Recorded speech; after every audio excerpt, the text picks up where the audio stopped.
Well, we made it to the absolute 2 months of madness that is September and October for game releases. So many FPS titles and third-person shooters to cover and talk about here. With that said, I have Borderlands 3, Gears 5, Modern Warfare's beta, and Shadowkeep all in this 2-week chunk of time, and that is a lot of stuff to cover.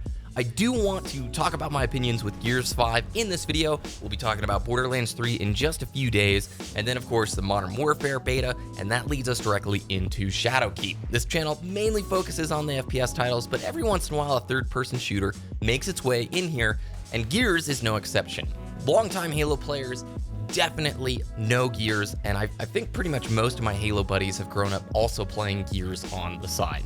So I did want to cover Gears 5 today. Initial impressions, no spoilers, and of course the footage is mainly going to be campaign footage from the first 2 acts of the game.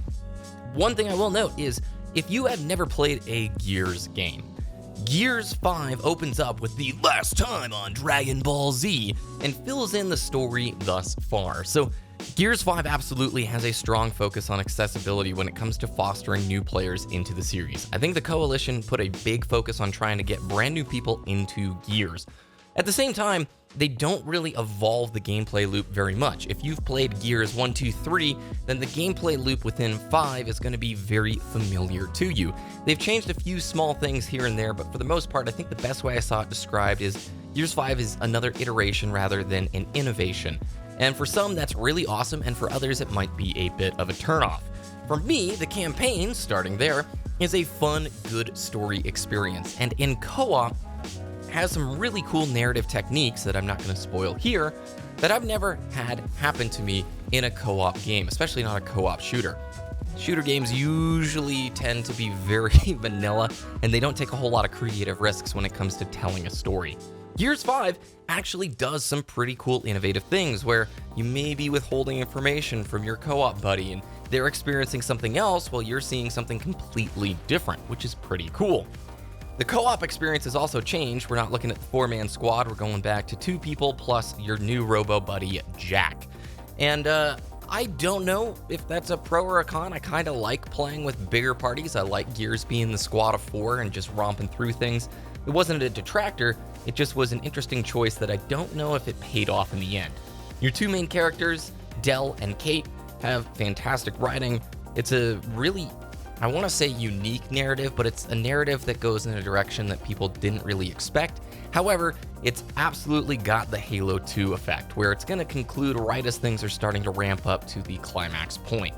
And it leaves the player wondering a little bit, especially after all the extensive marketing that they've done for this game, whether Gears 5 could have benefited from a little bit longer of a development time frame. Don't get me wrong, it's a fun campaign, it'll take you 10 to 12 hours to blast through this thing, but when it concludes, I don't feel like the story fulfilled the expectations that were set with such really cool marketing campaigns. If you've seen the TV lately, I sound like an old person there, if you've seen the TV as of late, boys, they've basically been coating the airwaves with so much of that big budget Microsoft marketing. And the ads are really cool, but I don't think they live up to necessarily the delivery of the campaign itself. Huge warning, guys. Network-wise, so I'm playing on a PC. I was playing at 1440p, 144 hertz, which was just awesome. It was really, really nice. But from a network perspective, there are so many bugs right now with the way that co-op is working. Both me and my buddy don't live very far away. We've got great connections to one another, lots of rubber banding. And the desync was so weird that in cutscenes on my end, I was actually having the voice actors lip syncing off in pre-rendered cutscenes because of the weird network stuff that was going on. We had to restart checkpoints, we got stuck on vehicles. Frankly, if you were to wait a month or 2 for the Coalition to get some finalizing patches out, I think that's the way to do it. It became enough of a distraction the first night I was playing with my good buddy Vito that I just wanted to wait. I honestly said, this game's on Gamepass. Why don't we wait until this thing is patched up to finish it? And that's never really good. I always have sympathy for developers, but if the experience has enough friction on it that I want to wait a couple of weeks, I just think that's a real downside that hopefully could have been avoided if there were maybe further beta tests or something that could have been put in place. On the multiplayer front, the game seems very fun. However, in order to judge a multiplayer mode, I think you need at least like 100 hours of gameplay in it, which I do not have as of yet.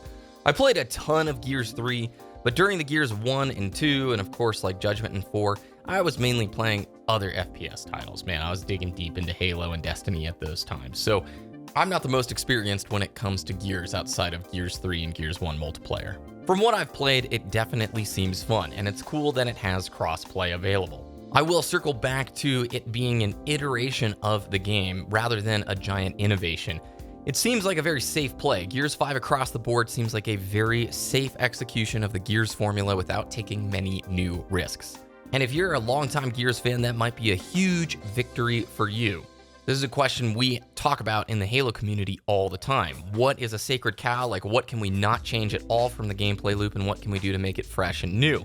And for me, I will say Gears is starting to lean a little bit on the stale side, as I've played since Gears 1 and on, but I haven't felt like that core gameplay loop has really evolved that dramatically ever since. I don't really expect Marcus Phoenix to do a backflip wall run jetpack jump. Obviously, you can take it way too far, but I will say Gears 5 leans very heavily into what I would consider safe territory creatively instead of taking many risks. Whether that is good is really up to you as the player.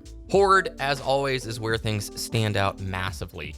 This mode is so much fun, it continues to be such a staple, and if you have friends to play with and are willing, this is just a great Friday night kind of an experience with a group of people. To put the cherry on top of the cake for Gears 5, it is on Gamepass and Gamepass Ultimate for the PC players.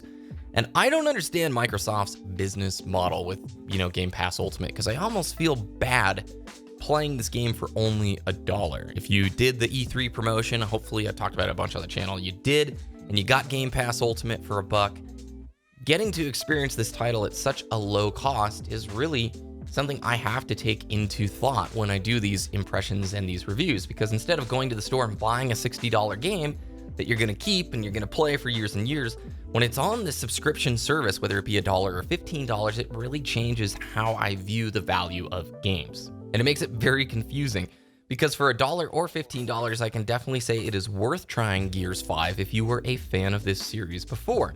I wouldn't ever pay probably $60 for it because it's gonna live on the Game Pass service for a long time. And if you see yourself as a Game Pass subscription person for a long time, there's no real reason to go out and buy the actual $60 version. So overall, Gears 5 is a really good time.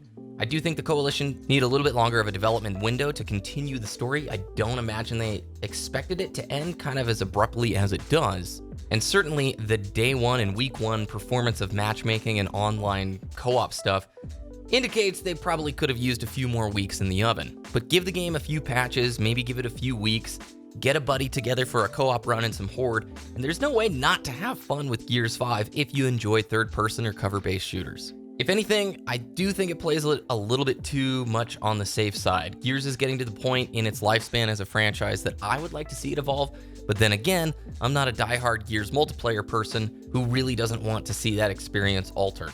I'll lean on the comments for your guys' feedback, especially you longtime Gears of War veterans. I know the folks who have just poured effort into multiplayer can give me a much more detailed set of feedback about the small nuanced changes to the matchmaking and the multiplayer side of things. But as an overall product, and especially since it's on Game Pass, it's worth checking out for sure. It ran like a dream on the PC, so long as you have the latest Windows update. Thanks for watching this video. I'll be back again very soon with Borderlands 3, the Modern Warfare beta, and of course, Shadowkeep, which is just right around the corner. If you enjoyed, please subscribe, hit the little alarm bell so you see notifications when new uploads go live. Follow me over on Twitter at BBKDragoon. I love to talk with you guys over there. Have a good rest of your day, and I'll see you again very soon.